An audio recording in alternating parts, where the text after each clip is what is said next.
واجب الاحترام معززین سامعین و حاضرین حضرات، آپ سب جانتے ہیں کہ یہ مقدس اور بڑی عظمت والی پاکیزہ محفل، نور برسانے والی، ہمارے دلوں کو سکون عطا فرمانے والی،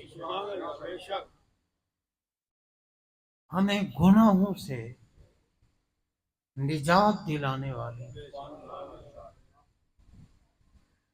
اور ہمیں دنیا و آخرت میں کامیابی کی خوشخبریاں سنانے والی یہ پاکیزہ محفل کسی دنیا دار کے لیے نہیں، محمد عربی علیہ الصلاۃ والسلام کے کندھوں پہ سوار کی محفل ہے، جس محبوب کے قدموں کے نیچے اگر کوئی چیز بھی آ جائے وہ زندہ ہو جائے۔ اسی لیے رب العالمین نے کعبہ معظمہ کے قرب میں مقام ابراہیم رکھا ہوا ہے اور حکم بھی دیا کہ واتخذوا من مقام ابراہیم مصلی، یہ نہیں فرمایا کہ یہ جنت کا پتھر ہے اس لیے یہاں نماز پڑھو، نہیں، مقام ابراہیم جو ابراہیم علیہ السلام کے پاک قدموں کے نیچے آیا ہے،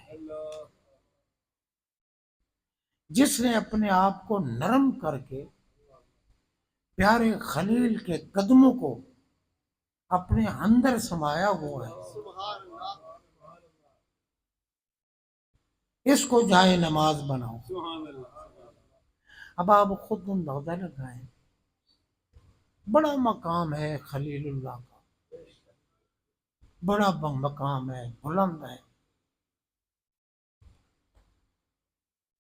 ان کے قدموں کے نیچے آنے والے پتھر کو جائے نماز بنانے کا حکم ہے۔ اب اگر خلیل کے قدموں کے نیچے پتھر آئے اور رب کو پیارا لگے اور وہ رب بے نیاز اس کی عزت کرانے کے لیے حکم دے کے جائے نماز بناؤ، اب خلیل کی بات نہیں، پیارے حبیب کی بات ہے، جن کے صدقے خلیل پیدا ہوئے، جن کے صدقے تمام کو عزت اور عظمت، شان و شوکت ملی، آج ہم ان آقا کے قدموں کے نیچے آنے والے شے کی بات نہیں کر رہے، کندھوں پہ بیٹھنے والے، کندھوں پہ بیٹھنے والے۔ جب میرے آقا نے مولا کائنات علی مرتضی شیر خدا مشکل کشا کرم اللہ تعالی وجہ الکریم کو کندھوں پہ چڑھایا، میں علی یہ اوپر والے بت توڑو،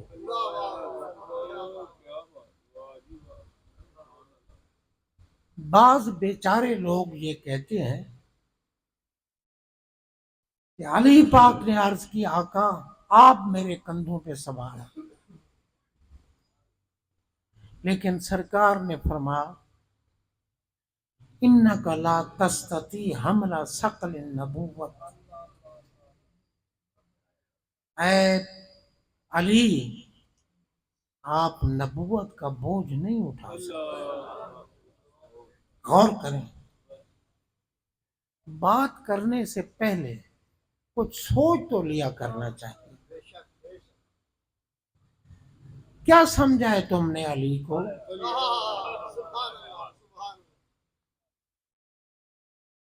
حضرت سیدہ حلیمہ سعدیہ رضی اللہ عنہا کی اونٹنی تو اٹھا کے لے جا رہے ہیں، میرے نبی کی اونٹنی ناقۃ القصبہ تو اٹھا رہی ہے،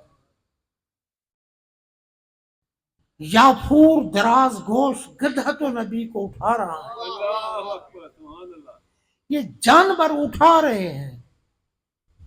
علی تو شیر خدا ہے.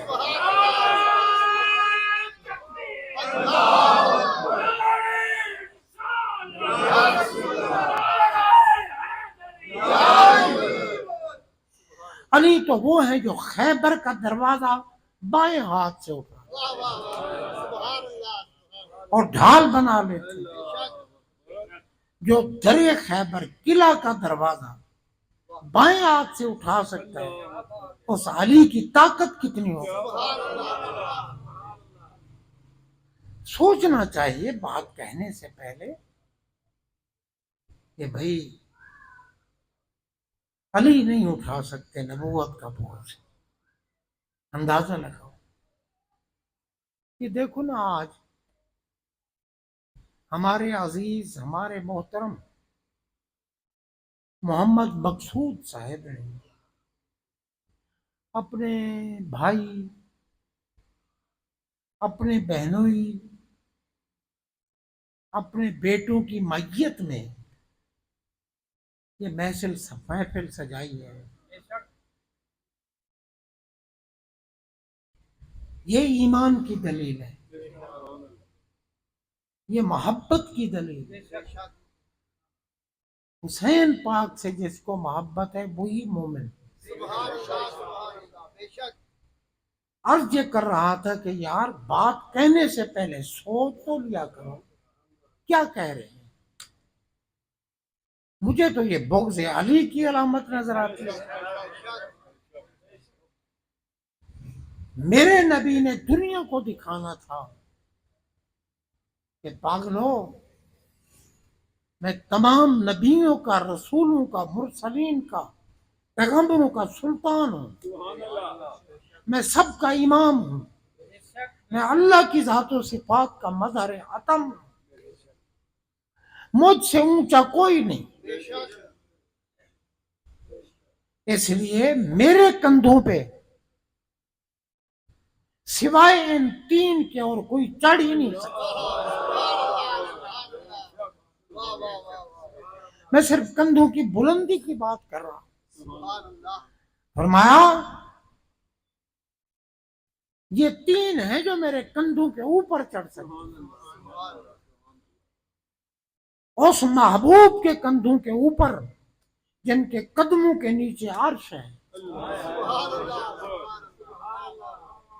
عرش میرے نبی کے قدموں کے نیچے ہے. میرے نبی کے کندھوں پہ جو بیٹھے ہوں گے ان کا مقام. عرش کہاں رہا اور جناب یہ پاکیزہ لوگ کہاں. میرے آقا علیہ الصلوۃ والسلام نے دنیا کو دکھانے کے لیے میں علی تم میرے کندھوں پہ چڑھو تاکہ پتہ چل جائے ان کو کہ علی ہے کون. وہ موذی بھی جان جائیں جو علی علی کرنے والوں کو رافضی بھونکتے ہیں، کتے کہتے ہیں کہ علی علی کرتے ہو، رافضیوں کا کام ہے. پر رافضی کو پتہ ہی نہیں علی کون ہے، نہ رافضی کو پتہ ہے، نہ تجھ ناصبی اور خارجی کو پتہ ہے. علی کا پتہ ہے تو صرف مومن کو پتہ ہے، ایمان والے کو پتہ ہے. اگر شان علی پوچھنی ہے تو یا نبی سے پوچھو یا رب جلی سے. جس رب نے میرے نبی کی نسل دنیا میں جاری کرنے کے لیے پشت علی پسند کرتا ہوں۔ میں دنیا دیکھ لے، علی کے صلب سے آنے والے نبی کے بیٹے ہیں، نسل مصطفیٰ کی اصل ہیں، یہ ہے سید النسب سید جو زہرا پاک کے بطن عطر سے آئے۔ آخر دیکھو نا یار ان کا مقام، عرش پہ علی اور فاطمہ کا نکاح اللہ نے کیا، اللہ نے نکاح فرمایا، اور میں محبوب عرش پہ میں نے نکاح کیا ہے، فرش پہ آپ کر دیں۔ ہمارے آقا نے عرض کی یا اللہ اب میری نور نظر لخت جگر کے لیے شوہر جو تو نے منتخب کیا، آخر وہ بھی تو بڑی شان والا ہی ہے، جس کا والی تو ہے۔ اب یہ بتا کہ میری بیٹی کا حق مہر کیا بنے؟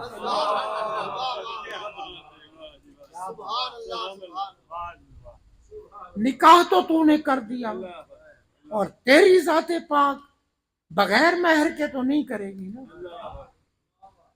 تو مجھے بتا کہ زہرا کا حق مہر کیا ہے، جن کے لیے دنیا محبت کے دعوے کرنے کے بعد بھی کہتی ہے کہ زہرا مانگنے کے لیے گئی۔ ساری دنیا زہرا کے در پہ آئے گی، زہرا کسی کے در پہ نہیں جائے گی۔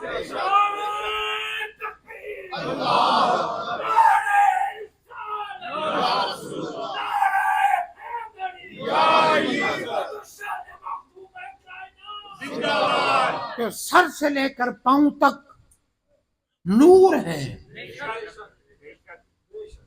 جنہیں نسوانی عارضی جو ہے نسوانی مرض وہ لاحق نہیں ہوتے، نسوانی عارض ان کو لاحق نہیں ہوتے، وہ ہر وقت پاک رہتی ہیں۔ اگر بچہ بھی ان سے پیدا ہو تو ناپاک نہیں ہوتی۔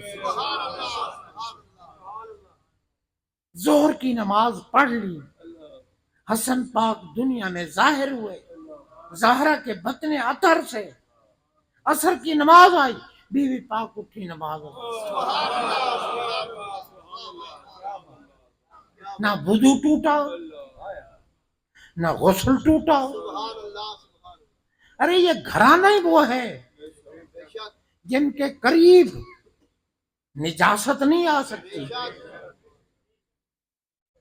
کیونکہ میرے آقا نے ان کے لیے دعا مانگی ہے، اللہم اذہب عنہم الرجس وطہرہم تطہیرا۔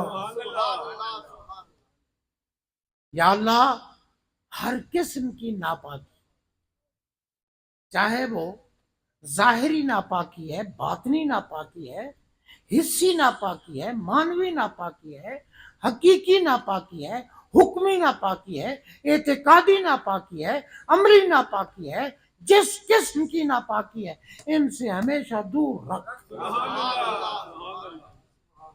میرے آقا نے دعا کی، اس پیارے آقا کی دعا ہے جن کی دعا نہیں رضا رب کو مطلوب ہے۔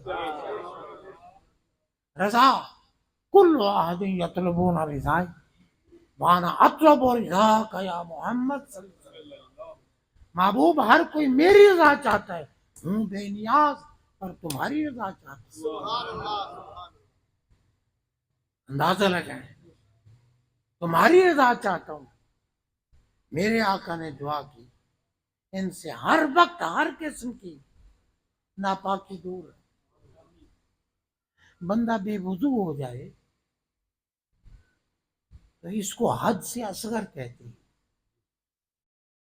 اگر غسل واجب ہو تو حد سے اکبر ہے، اگر وضو نہ رہے تو حد سے اصغر ہے۔ حد سے پاکی کو نہیں کہتے، ناپاکی کو کہتے ہیں۔ جب ہر قسم کی ناپاکی میرے آقا رب کی بارگاہ میں عرض کرے ان سے دور رکھ، تو یار تجھے حسین بے وضو کیسے نظر آئے؟ حسین پاک بے وضو؟ پوچھو آقا سے کہ ہے کون حسین؟ میرا کہنا ہے حسین منی وانا من حسین احب اللہ من احب حسین حسین سبت من الاسباط. سرکار میں بڑی شان والا حسین. بے شک سبحان اللہ. ملا ابھی تذبذب میں ہے کہ یزید کو کافر نہیں کہتے، کلمہ پڑھتا تھا. میں نے کہا کتے قادیانی کلمہ نہیں پڑھتا تھا؟ نبی کی توہین کرنے والا ملا کلمہ نہیں پڑھتا؟ نبی کو اپنی نسل کہنے والا، نبی کو مردہ کہنے والا ملا کلمہ نہیں پڑھتا؟ جو نبی کو مردہ کہے اسے بھی مومن مانے گا، جو نبی کی عظمت کا منکر ہے اس کتے کو بھی مومن مانے گا. جو یزید کو کافر نہیں مانتا وہ خود ہی ہے.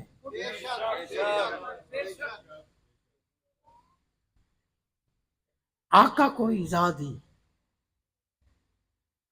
نہیں پہنچی ہوگی جن نے ساری زندگی پیار کے ساتھ حسین پاک کو پانا، پیار کے ساتھ جناب اٹھاتے سینے سے لگا. حسنین کریمین طیبین طاہرین جلیلین سیدین سبتین شہیدین سلام اللہ علیہما. سرکار اٹھاتے واہ حسنین تمہاری عظمت کو کروڑوں سے. میرے آقا اٹھاتے وہ ہستی اٹھاتی جن کے لیے رب کہے جس نے مجھے پہچاننا ہو میرے محبوب کو. سبحان اللہ ما اجمل ما احسن کا ما اکمل. کتھے مہر علی کتھے تیری ثنا کیا خوب کہا سبحان اللہ. اور کیجیے جناب بندہ، یہ تو امتحان تھا بھائی، ورنہ اللہ کی قسم اور یار جو اشارہ کریں اور چاند دو ٹکڑے ہو جائے، اشارہ کریں اور سورج واپس بھاگتا ہے، 70,000 فرشتہ سورج کو کھینچ رہا ہے مغرب کی طرف، اور میرے آقا کی انگلی کا اشارہ ہوا فرشتے بھی واپس، اور جناب سورج بھی کھنچتا ہوا واپس آیا. جن کی انگلی کا اشارہ میں اتنی طاقت ہے تو وہ کربلا میں کھڑے ہوئے خبیثوں کو اشارہ کرتے ان کا ککھ بھی نہ رہتا، سارے فنا ہو جاتے جناب. لیکن کیا ہے امتحان. ہمارے آقا بھی کربلا میں کھڑے تھے، مولا علی بھی تھے. میں گپ نہیں مار رہا جناب. حضرت سیدہ ام المومنین ام سلمہ رضی اللہ عنہا فرماتی جن کو میرے نبی نے وہ شیشی عطا فرمائی تھی جس میں کربلا کی مٹی تھی، جبریل نے لا کے دی. سرکار جس دن یہ مٹی خون بنے گی حسین اس دن شہید ہوں گے. یہ پہلے کی باتیں ہیں، اچانک نہیں شہید ہوئے حسین، پتا تھا ان کو. ورنہ یار 22 25 30 ہزار کے مقابلے میں صرف 72 کا لشکر، پتا تھا ان کمینوں کو بھی کہ یہ علی کا نور العین ہے، یہ نبی کا شہزادہ ہے، اس کے سب مقابلے میں ہم کچھ نہیں ہیں. اور پھر اس وقت کے اگر قانون کے مطابق جنگ کرتے، اللہ کی قسم میرے حسین کے فوج کا ایک ہی شہزادہ اس سارے لشکر کو تباہ کر کے رکھ دیا۔ جب ایک ہی شہزادہ 500-700 کو واصل جہنم کر لیتا، پھر چیخو پکار پڑ جاتی اور چاروں طرف سے حملہ کرو، یہ علی کا بیٹا ہے، کسی کو نہیں چھوڑے گا، سب مر جاؤ گے۔ جب چاروں طرف سے حملہ، اب کیوں قانون توڑ رہے ہو یاروں؟ خبیثوں کو تو حسین کی طاقت کا پتہ چل گیا، ملا تجھے پتہ نہیں چلا حسین کون ہے؟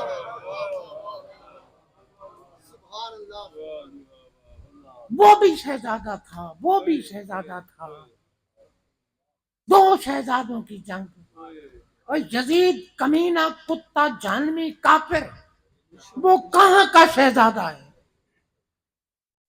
شہزادہ تو حسین ہے، شہزادہ بھی نہیں، شاہ ہے۔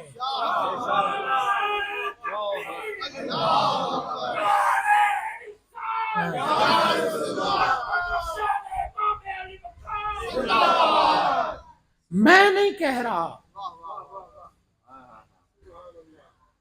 اس ہستی مکرم نے کہا جن کو میرے نبی نے تمام اقطاب کا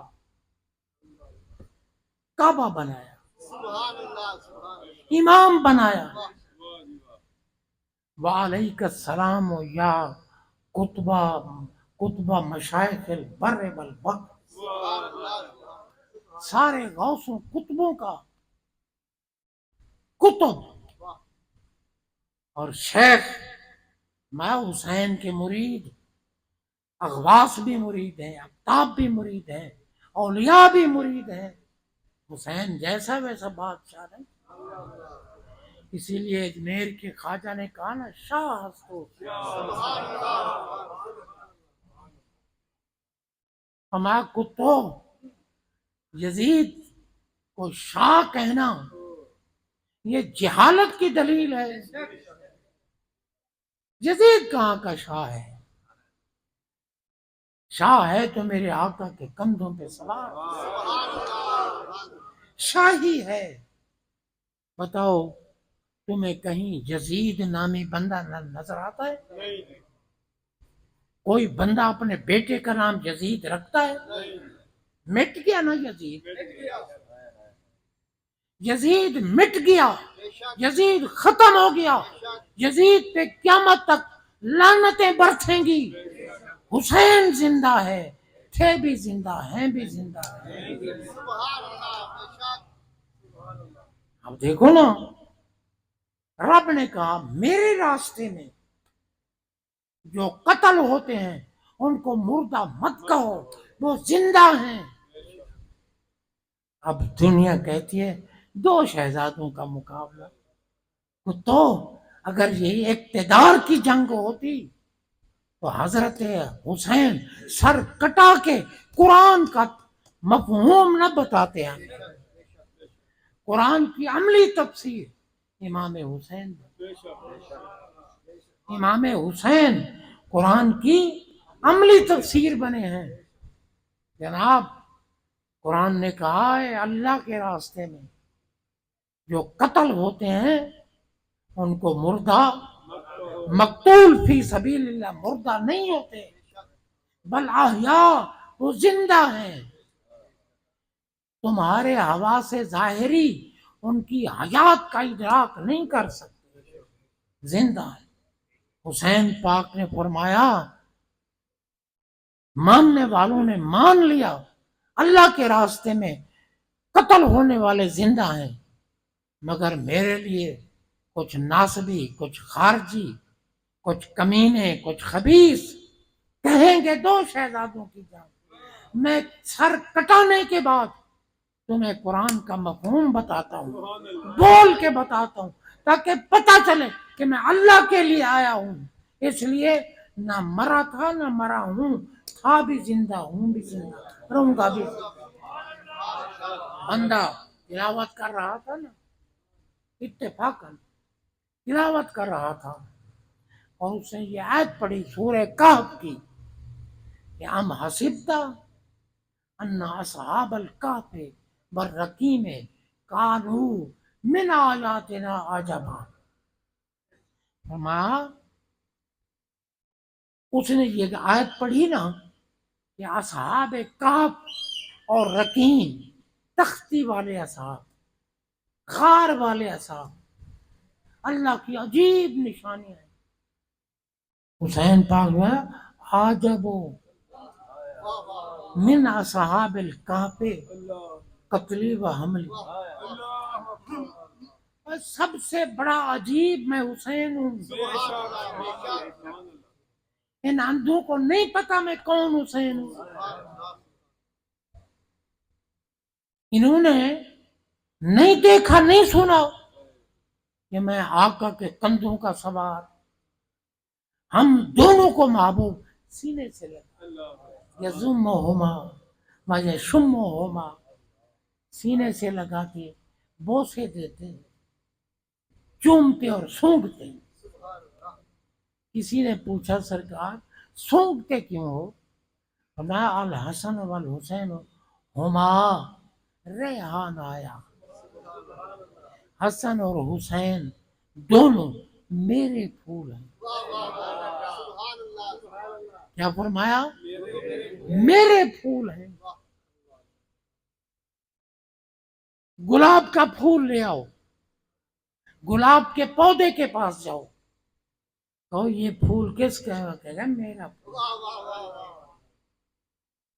چمیلی کا پھول لاؤ، چمیلی کے پودے کے پاس جاؤ، پوچھو کس کا پھول ہے؟ وہ کہے گا میرا پھول ہے. حسین کریمین کو لے آؤ محمد عربی کے سامنے، سرکار کس کے پھول؟ بھائی میرے پھول ہیں. گلاب کا پودا کہے گا سون کے دیکھو میری خوشبو آتی ہے یا نہیں آتی. چمیلی کا پودا کہے گا سون کے دیکھو میری خوشبو آتی ہے یا نہیں آتی. اور میرے آقا فرمائیں گے اے ناک تمہارا ہے نہیں کتو، تمہیں کیا پتا یہ کون ہے؟ ناک والو سون کے دیکھو یہ میرے پھول ہیں، میری خوشبو آتی ہے یا نہیں.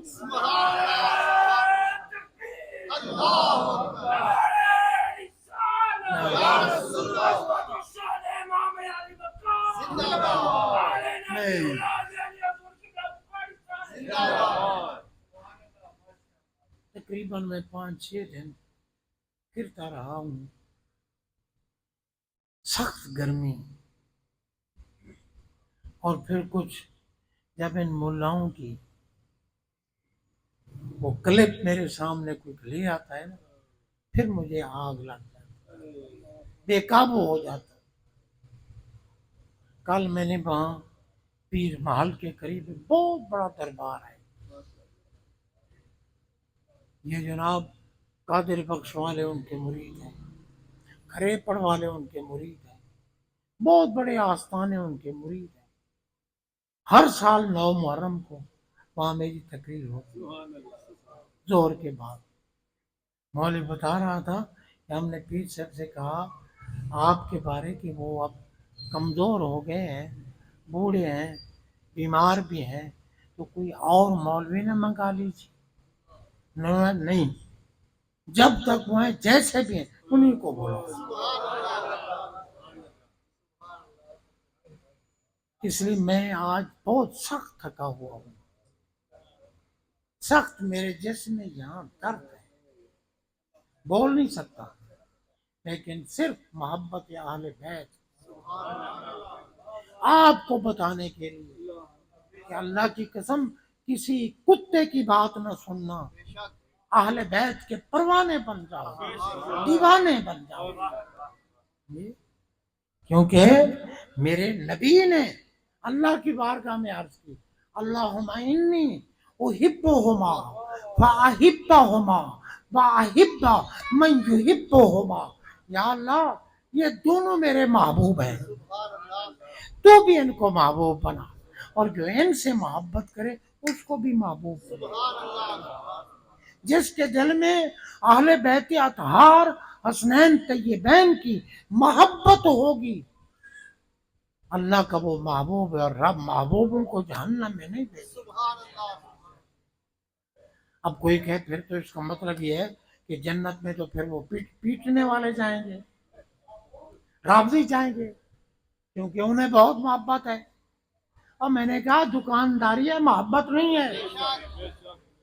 محبت ہوتی تو شراب پی کے حسین کا ذکر کرتے، محبت ہوتی تو متا کر کے حسین کا ذکر کرتے، اگر محبت ہوتی تو بے ادبی کے ساتھ ان کے نام لیتے۔